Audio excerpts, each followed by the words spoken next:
Hier nie, of soos Dominee Oosthuizen gesê het, kom ons bid nou en ons luister na die Here en ons laat die res in sy hande.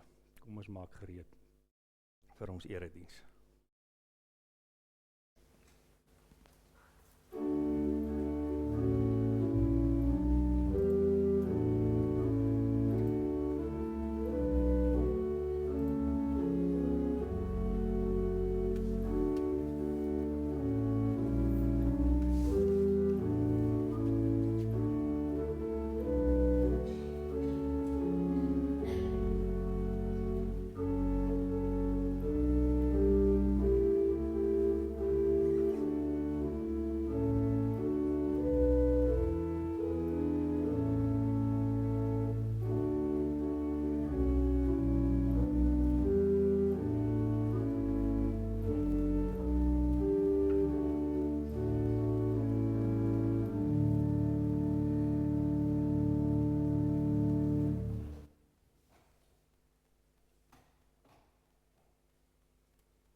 Ons kyk op na die berge.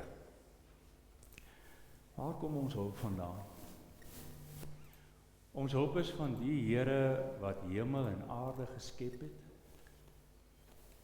wat trou bly tot in ewigheid, en nooit laat vaar die werke van sy hande nie. Geliefdes, gemeente van Christus, genade vir u, barmhartigheid en vrede. Dit word u geskenk van God ons Vader, van ons Here en Verlosser Jesus Christus en van die Heilige Gees. Amen.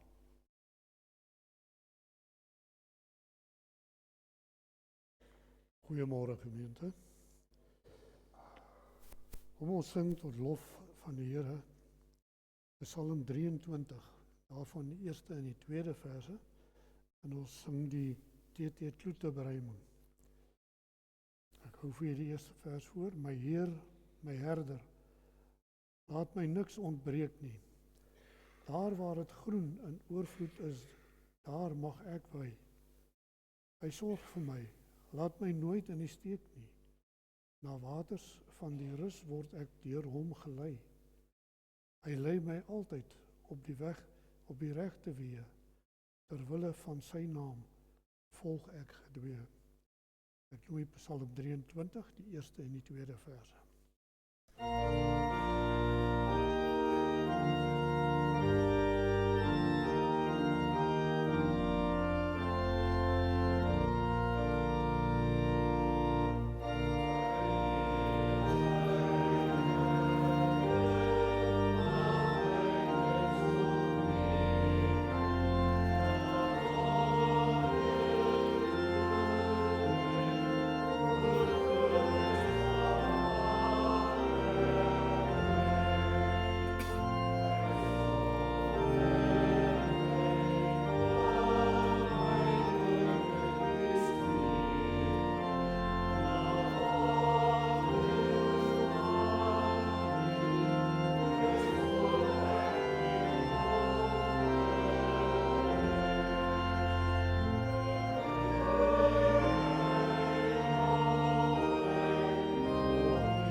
Broers en susters, in Job 11 vers 11 lees ons, God ken skynheilige mense, hy sien die sonde raak. Kom ons meet ons lewe in God se wet, volgens Eksodus 20. Toe het God al hierdie gebooie aangekondig. Ek is die Here jou God wat jou uit Egipte, uit die plek van slawerny bevry het. Jy mag naas my geen ander gode hê nie. Jy mag nie vir jou 'n beeld of enige afbeelding maak van wat in die hemel daarbo of op die aarde hieronder of in die water onder die aarde is nie. Jy mag hulle nie vereer of dien nie, want ek die Here jou God, hy is onverdeelde trou aan my. Ek reken kinders die sondes van hulle vaders toe, selfs tot in die 3de en 4de geslag van die wat my haat. Maar ek betoon my liefde tot aan die 1000ste geslag van die wat my liefhet en my gebooie gehoorsaam. Jy mag die naam van die Here jou God nie misbruik nie, want die Here sal die een wat sy naam misbruik nie ongestraf laat bly nie. Sorg dat jy die Sabbatdag heilig hou.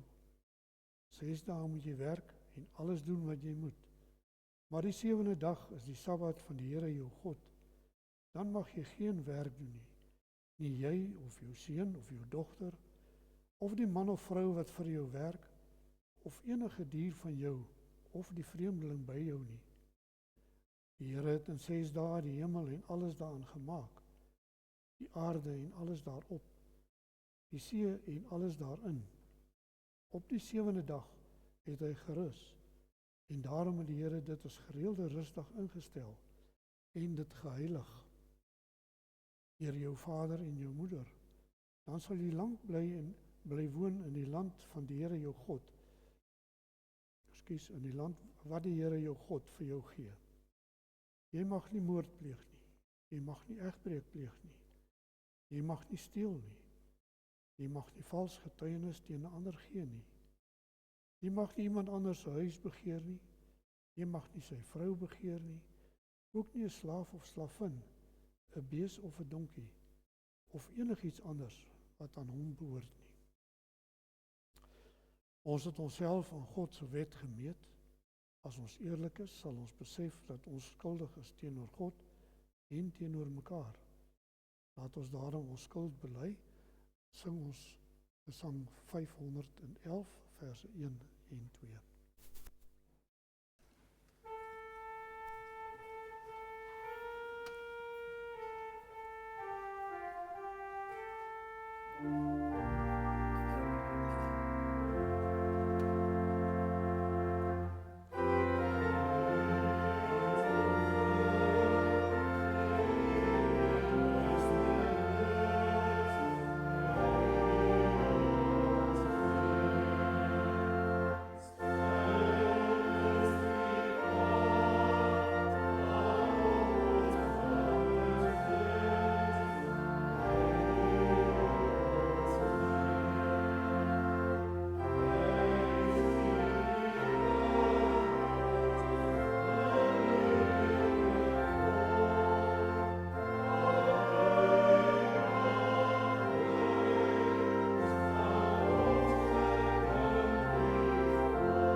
Broers en susters, ons het sopas in ons lied ons sondes voor God bely. Hoor dan God se genade uit Romeine 10, vers 9 en 10. As jy met jou mond bely dat Jesus die Here is en met jou hart glo dat God hom uit die dood opgewek het, sal jy gered word. Met die hart glo ons en ons word vrygespreek. En met die mond bely ons en ons word gered. Laat ons nou ons geloof bely.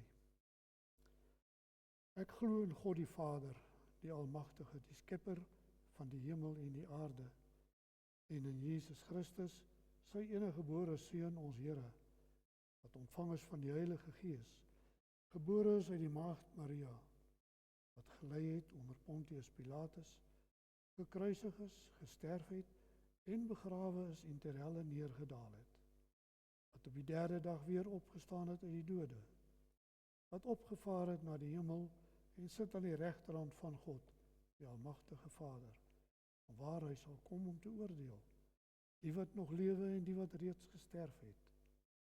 Ek glo in die Heilige Gees. Ek glo aan 'n heilige, algemene, Christelike kerk, die gemeenskap van die heiliges, die vergifnis van sondes, die opstanding van die vlees en 'n ewige lewe. Amen.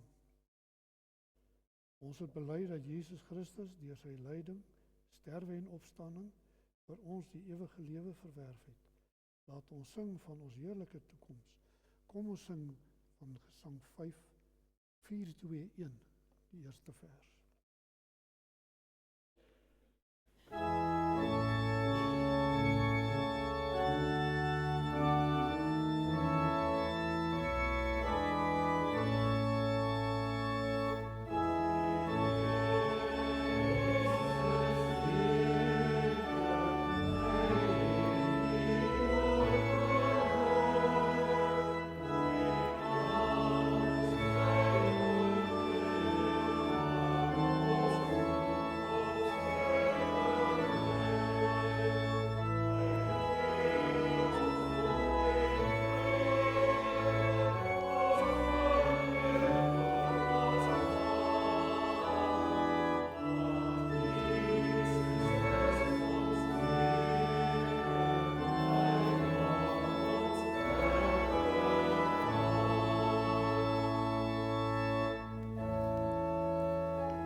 Liewe broeder en suster, ons het die voorreg om saam te luister na die evangelie van Matteus. Matteus 9 vanaf vers 18 tot 26. Vanoggend lees ons en luister ons na die 2020 vertaling in Afrikaans. Die genesing van 'n vrou en opwekking van 'n dogter. Hy was nog besig om die dinge aan hulle te sê en kyk, daar kom 'n sekere leier aan, kniel voor hom en sê: "My dogter het pas gesterf, maar kom lê u hand op haar en sy sal leef." Jesus het opgestaan en hom gevolg en sy disippels ook. Daar het toe skielik 'n vrou wat al 12 jaar lank aan bloedvloeiing gely het, van agteraf nader gekom en die soem van sy boekleed aangeraak. Want het sy vir haarself gesê: "As ek tog net sy boekleed kan aanraak, sal ek gesond word." Jesus het omgedraai, haar gesien en gesê: "Hou moed, dogter, jou geloof het jou gered." En van daardie oomblik af was die vrou gesond. Toe Jesus by die huis van die leier kom en die fluitspelers sien en die klomp mense wat luidrugtig huil, het hy gesê: "Gaan weg, want die dogtertjie het nie gesterf nie, maar slaap net." Hulle het hom egter uitgelag. Toe die klomp mense uitgejaag is, het hy ingegaan en haar aan die hand geneem en die dogtertjie het opgestaan. Die nuus hieroor het deur die hele omgewing versprei. Broeders en susters, ons leef nie net van brood nie. Mens leef van elke woord uit die mond van God. Amen. Ons bid saam met mekaar.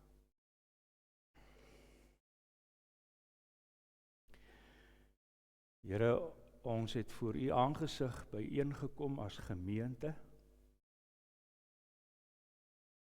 En ons is hier byeen omdat u Gees deur u woord ons roep.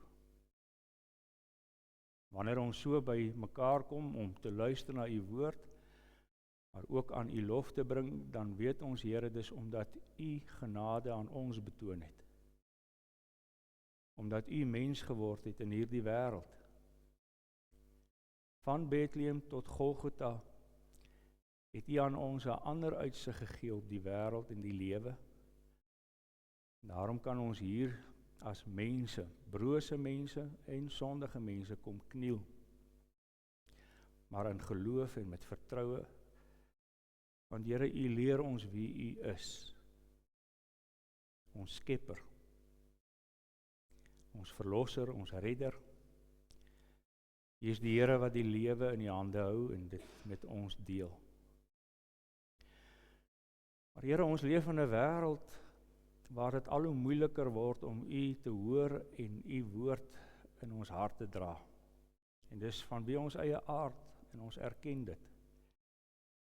Ons hou daarvan om onsself gode te maak, om in onsself te roem, om self te doen wat ons dink is goed. En Here, as ons die woord oopmaak, dan sien ons hoe te vergeefs is dit, want die mens het oor niks beheer nie.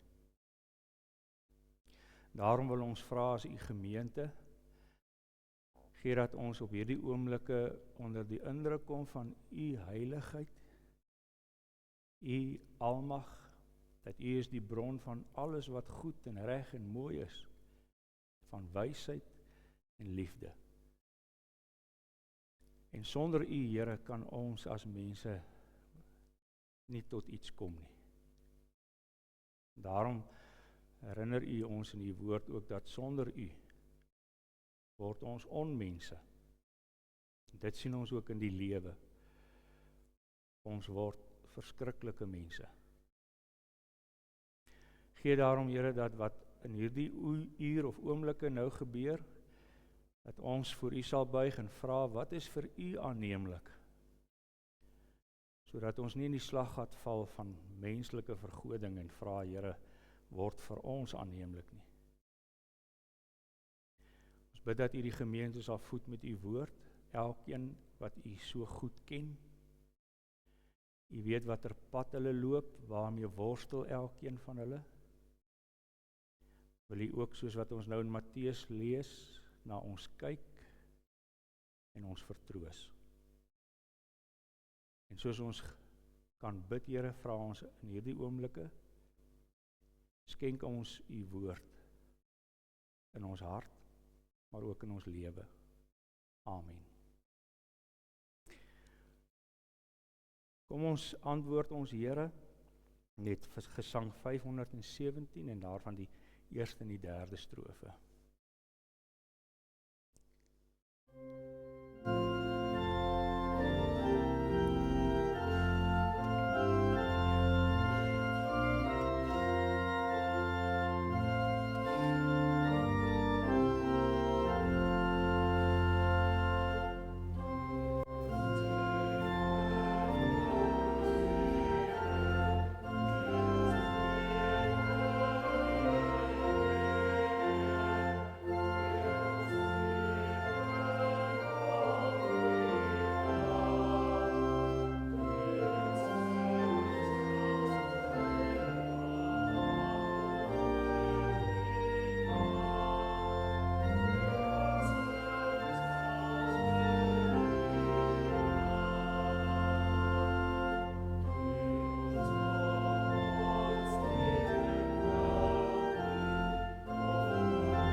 Broeders en susters, dit is kenmerkend van die evangelies, van die geloofsboeke wat in ons harte en lewe klink, dat elke evangelis, Lukas, Matteus, Markus, maak 'n keuse uit wat die Here Jesus gesê het en wat gedoen het. Van alles wat ons Here gedoen het in sy 3 jaar hier op aarde, kry ons getuienis, word dit aan ons oorgeleë, en Matteus het ook vanuit sy lewe en vir die mense vir wie hy sy evangelie geskryf het, 'n keuse gemaak uit wat Christus gedoen het en gesê het. En nou hoor ons vanoggend, Matteus beskryf 'n geleentheid waar 'n pa voor die Here kom neerval in die stof. Die Griekse taal, die Griekse woordjie sê dit baie sterker. Hier staan 'n sekere leier het daar aangekom en kniel voor hom en sê, my dogter het pas gesterf, maar kom lê u hand op haar en sy sal leef. Ek wil vra dat ons vanoggend hierdie woord ter harte neem, en veral hierdie versoek, hierdie pleitbede van die pa. Sy kind is dood, maar dan kom hy na die Here en hy sê, kom lê u hand op haar en sy sal leef. Broeders en susters, so bietjie meer as 4 jaar gelede was hierdie wêreld in rep en roer. Ek weet nie of jy sal onthou nie, op 15 Maart 2020 het die owerheid van die land 'n ramptoestand afgekondig. 'n Nasionale noodtoestand. Die eerste reëlings was dat reisigers uit ander dele van die wêreld, uit China en Spanje en Duitsland, word nie in Suid-Afrika toegelaat nie, en naderhand het dit oor die hele wêreld gekrink. Vir die eerste keer het ons gesien 'n wêreld sonder vliegtuie. U sal onthou, ons het getuie geword van die paranoia oor 'n virus wat die wêreld ingrypend verander het. Dit het selfs ons gedagtes, ons siege verander, hoe ons oor siektes dink. Onthou jy al die regulasies wat afgekondig is toe? Eers is ons vryheid van beweging ingeperk. Jy mag net sekere tye uit jou huis wees. Onthou jy, ons het maskers gedra. En die staat het die een wet na die ander wet afgekondig, of regulasies. Ek onthou, dit is 4 jaar gelede, die eerste begrafnis wat ek via WhatsApp moes hou. Dit was die begrafnis van Tannie Nettie Jacobs en Annie Schultz. Sy was die moeder van die skoolhoof van Montana, meneer Jacobs. As ek by Tannie Nettie gaan huisbesoek doen, het sy my altyd vertel, haar pa was nog deel van generaal Delarey se kommando. Sy was 'n aardelike vrou, sy was van daardie geslag wat baie armoede beleef het, maar volgehou het en haar tyd uitgekoop het. En toe moes ons in die pastorie om die eetkamertafel met 'n selfoon 'n begrafnis hou vir 'n mens, en haar kinders kon nie eens haar liggaam begrawe nie. Nou weet ek, ons kan vanoggend, as ons mekaar so in die oë kyk en ons dink terug aan daardie tyd, dan kan ons baie goed deel en hoe het ons probeer om dit te verwerk, hoe het ons probeer om die omstandighede te dra.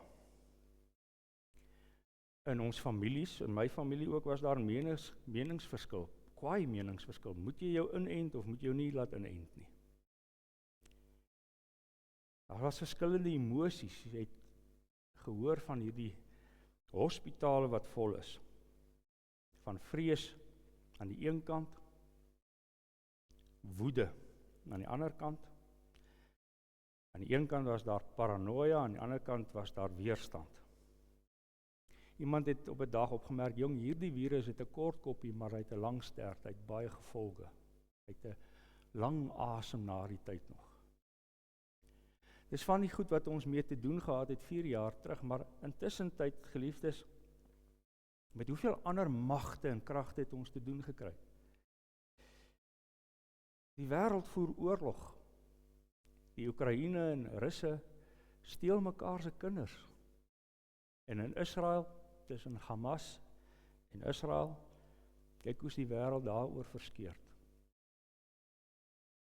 Johannes Calvin het een keer gesê, die mens is 'n goeie moordenaar.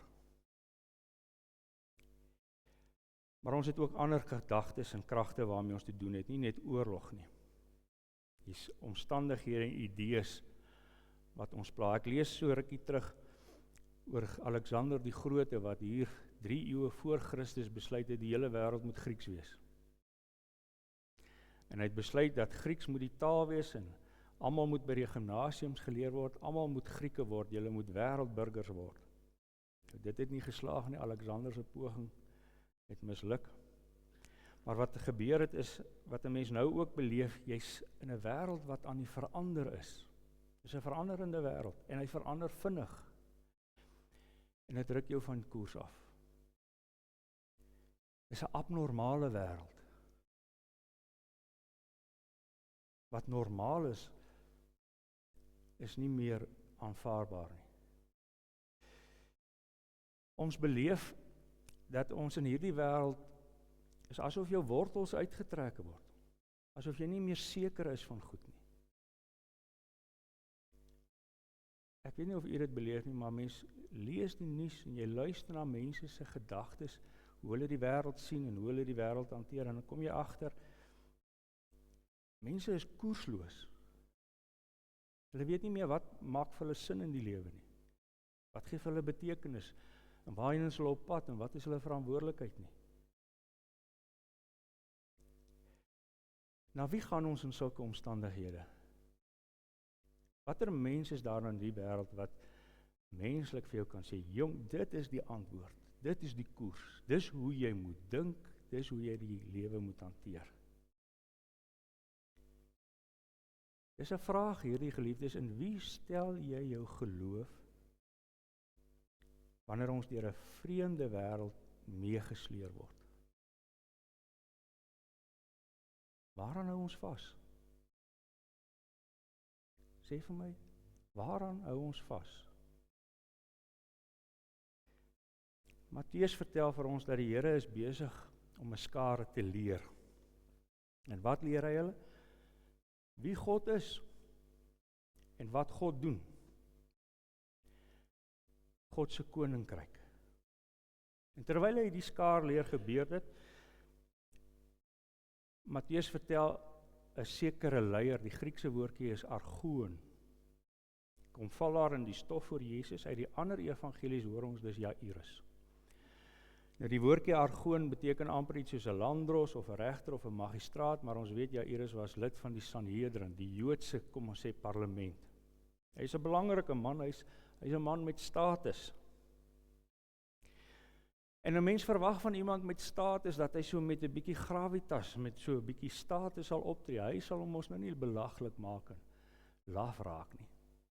Hy sal stadig loop en waardig praat, maar hierdie Jairus, hierdie argoon,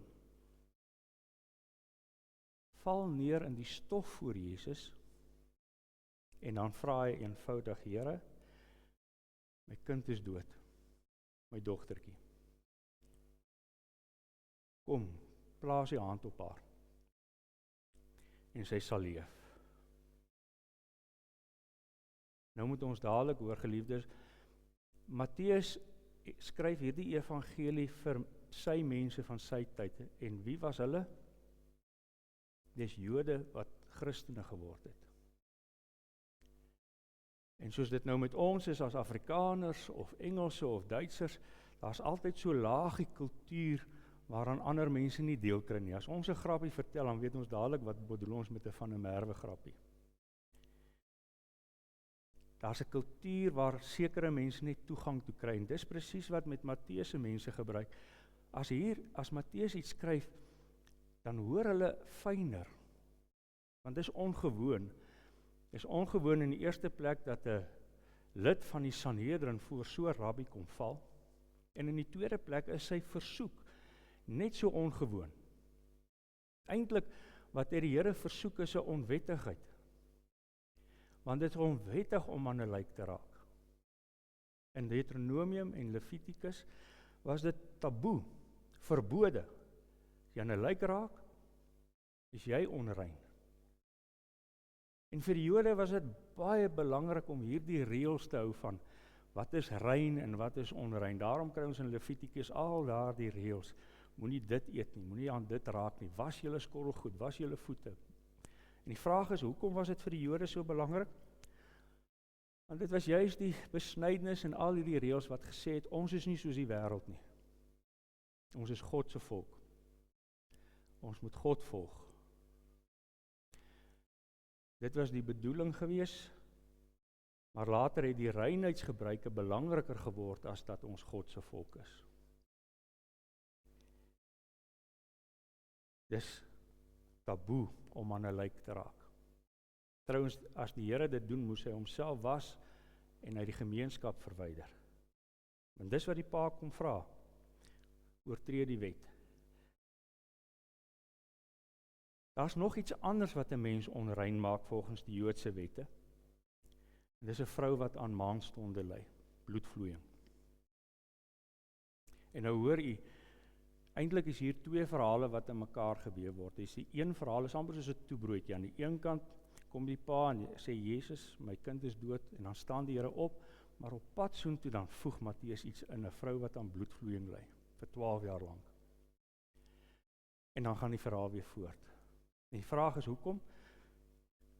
Want volgens Levitikus en Deuteronomium is 'n vrou wat maanstonde het of wanneer daar enige vloeistof uit haar kom, is onrein. En wanneer jy aan iemand raak, as 'n vrou weet sy het maanstonde en sy raak aan iemand, dan maak sy hulle onrein. En daarom as hierdie vrou so tussen die skare deurdruk om na Jesus te kom, net om aan hom te raak, dan sy eintlik besig om almal om haar ook in die Joodse wêreld onrein te maak. En om onrein te wees beteken, jy word uitgeskuif. Jy mag nie naby die tempel kom nie, jy mag nie naby offers kom nie. Eintlik het jy hier twee lyke. Die een is 'n lewende lijk, aan die een is 'n dogtertjie se lijk.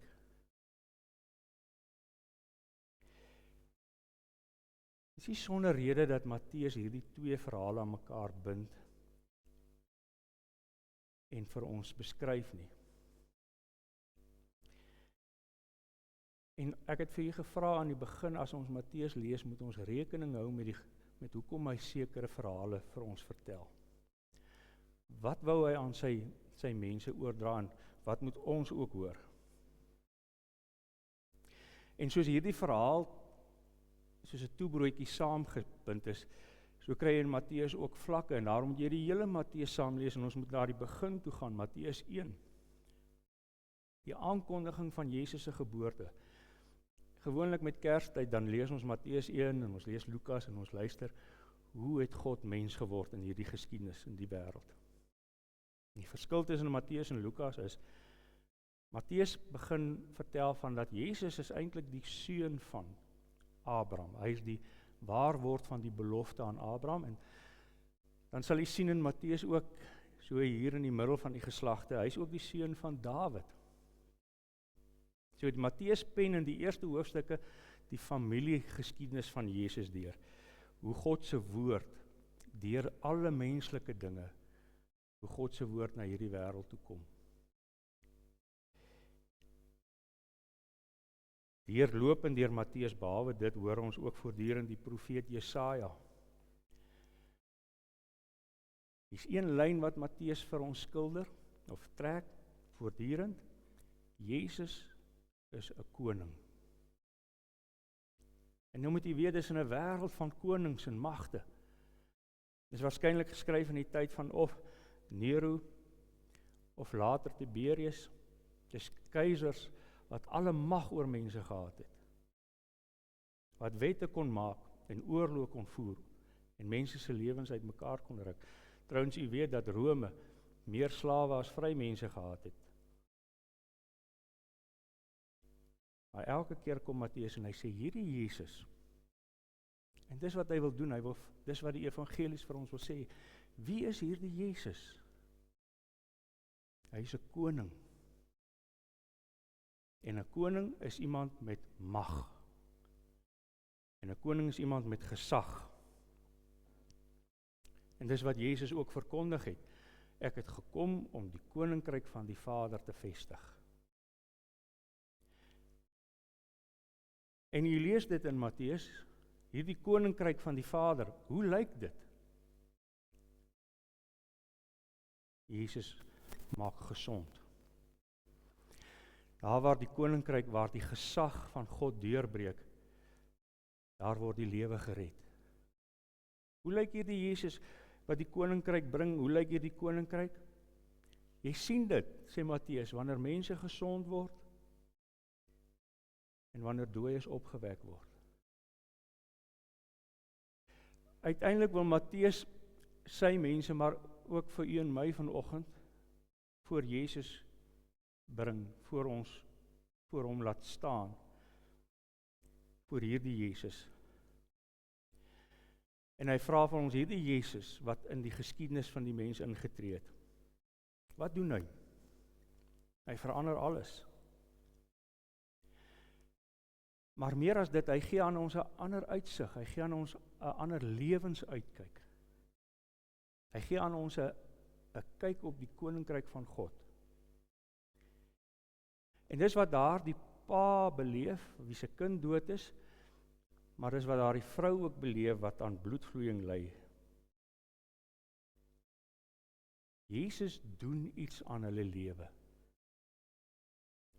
Die Griekse teks praat daarvan dat Jesus, as hy na haar kyk, dan sê hy, jou geloof het jou gered.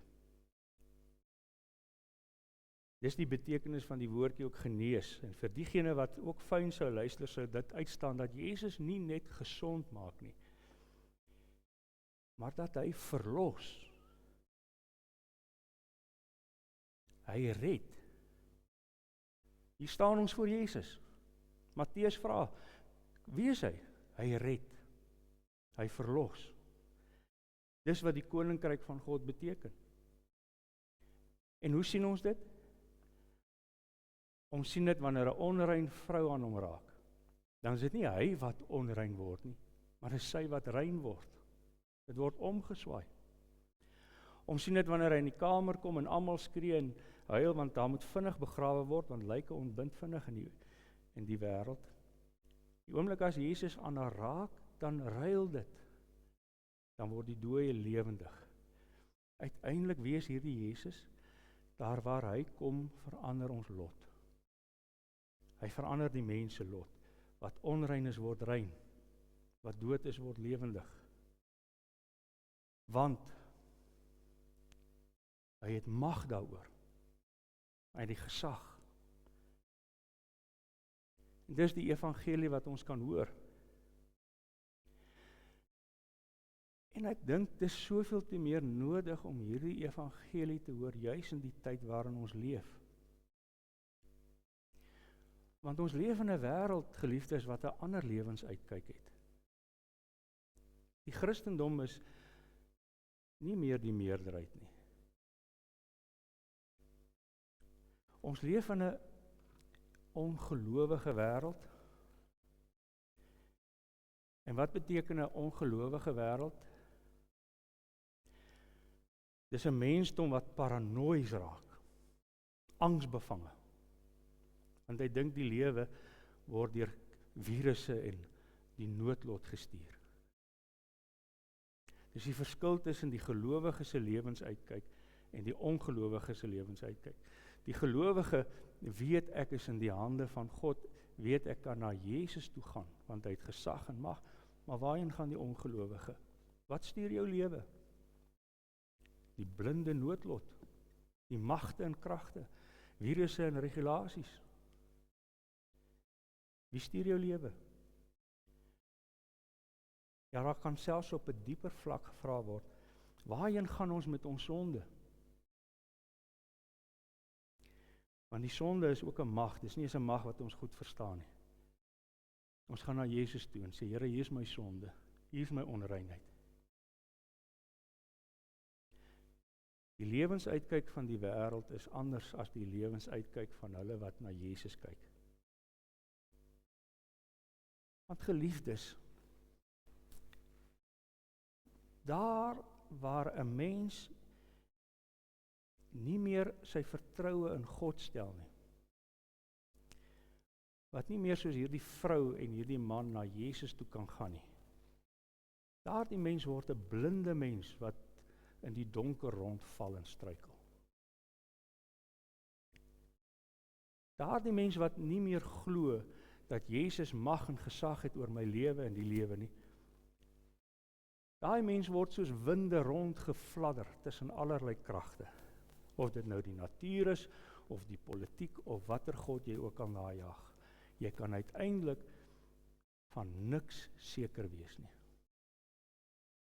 Die ongelowige mens kan van niks seker wees nie. Maar ons is gelowiges.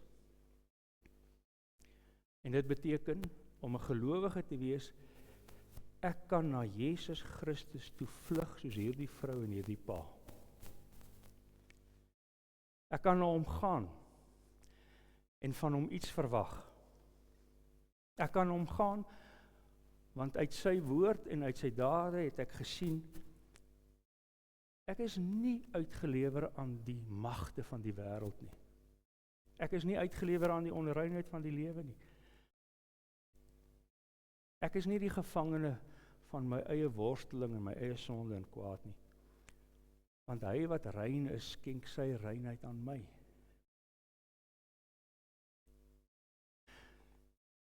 Net nog een gedagte. Hierdie reinheid en onreinheid, dit gaan nie net oor higiëne nie.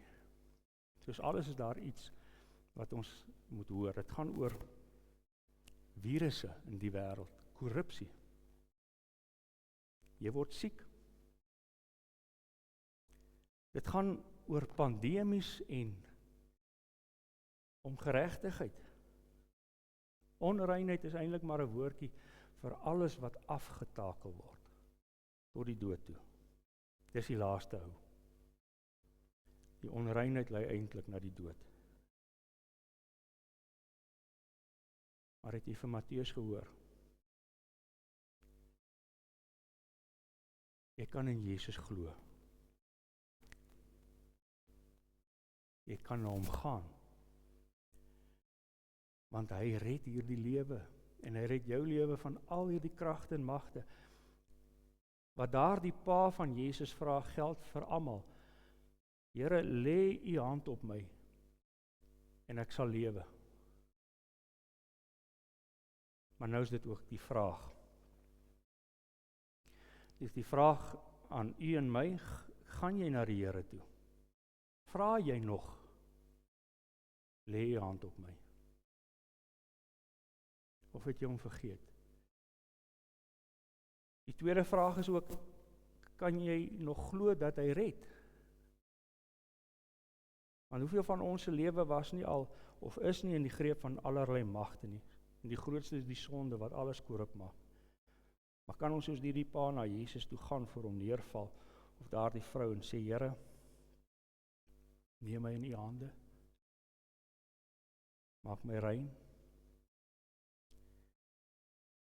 laat ek lewe.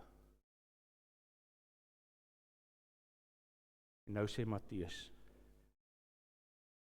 wie so glo, sal ook hoor. My dogter en my seun, jou vertroue in my was nie te vergeefs nie. Ek het die mag en die gesag. Jy sal lewe. Watter lewensuitkyk is vir jou belangrik? Word jy net deur die wêreld rondgegooi? Of weet jy, het jy gehoor, jy het 'n Here na wie jy toe kan gaan, wat jou kan aanraak met genade. Amen. Kom ons dank.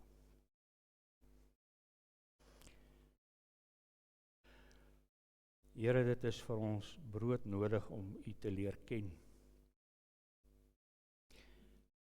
Ook in ons elke dag se gang, by ons werk, in ons huise, daar waar ons mens moet wees. Wil u ons gelowige mense maak? Mense wat weet na wie ons toe kan gaan.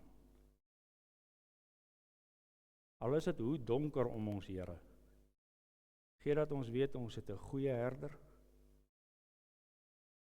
En Here, gee dit selfs in ons eie twyfelende harte. Want soms lyk die magte om ons vir ons te groot. Hierdie siektes, en hierdie groot oorloë, en die sonde wat ons in 'n greep het. Maar Here, ons kyk na u kruis op Golgotha, en ons sien dat u is opgewasse teen die sonde en die kwaad. U is selfs opgewasse teen die dood. En daarom staan u nie uit die pad uit nie, maar gaan u deur die dood, deur die kwaad. En nou roep u ons om u te volg. Ons bid dat ons dit sal doen met vreugde en met vertroue en geloof, dat ons sal lewe, omdat u ons krag en ons redding is. Amen. Geliefdes, kom ons sing gesang 470, daarvan die eerste en die tweede strofe.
Die Here sal u seën en u beskerm.